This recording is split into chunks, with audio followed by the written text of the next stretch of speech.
आषाढी कार्तिकी एकादशीला वैष्णवांचा मेळा भरतो तुझ्या पंढरीला। तुका म्हणे सखा माझा पांडुरंग, नाचत नाचत यावे तुझ्या पंढरीला। 25 जुलै रोजी पंढरपूरमध्ये आषाढी एकादशीचा सोहळा संपन्न होणार आहे। राज्याच्या कानाकोपऱ्यातून मानांच्या पालख्यासह हजारो दिंड्या पंढरपूरकडे मार्गस्थ झालेल्या आहेत। आपण आता संत ज्ञानेश्वर महाराज पालखी मार्गावर आहोत आणि या ठिकाणी आपण बघू शकताय राज्याच्या ग्रामविकास व पंचायत राज विभागाच्या वतीने या ठिकाणी आषाढी वारी 2026 अशा स्वागत कमानी देहू आणि आळंदी पासून पंढरपूर पर्यंत उभ्या केलेल्या आहेत।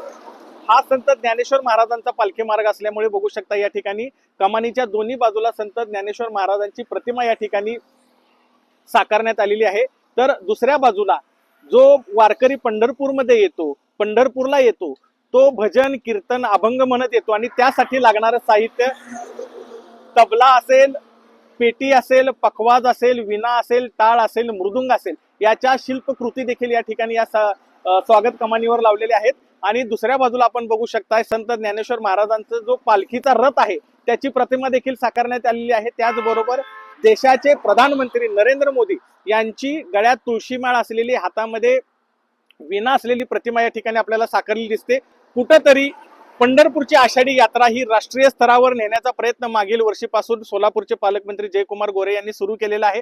दुसऱ्या बाजूला आपण पाहताय वारकऱ्याची प्रतिमा आहे, हातामध्ये भगवी पताका, टाळ घेऊन वारकरी पंढरपूरकडे निघालेल्या या ठिकाणी या दृश्यातून दिसते। त्याचबरोबर राज्याचे मुख्यमंत्री देवेंद्र फडणवीस यांची देखील प्रतिमा आहे, गळ्यामध्ये तुळशीची माळ, विणा घातलेले मुख्यमंत्री या ठिकाणी दिसत आहेत। आणि एकंदरीतच भाविकांच्या या स्वागतासाठी पण सोलापूर जिल्हा प्रशासन सज्ज झाला असून आपण बघू शकता या ठिकाणी आलेल्या भाविकांच्या स्वागतासाठी पेंडाल उभा करण्यात आलेला आहे। त्या ठिकाणी त्यांची राहण्याची, खाण्याची, पिण्याची, निवाऱ्याची सोय करण्यात आलेली आहे।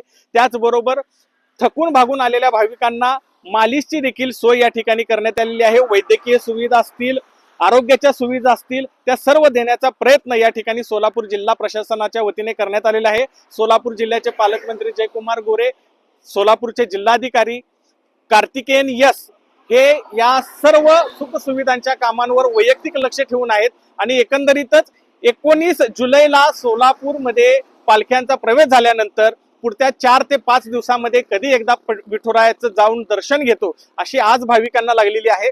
आणि 19 जुलैच्या स्वागतानंतर वाखरीमध्ये जो अंतिम मुक्काम होईल, शेवटचा मुक्काम पालख्यांचा होईल, त्यानंतर 25 जुलैला मात्र लाखो वैष्णवांचा मेळा पंढरपूरमध्ये जमणार आहे, तो विठुरायाच्या दर्शनासाठी।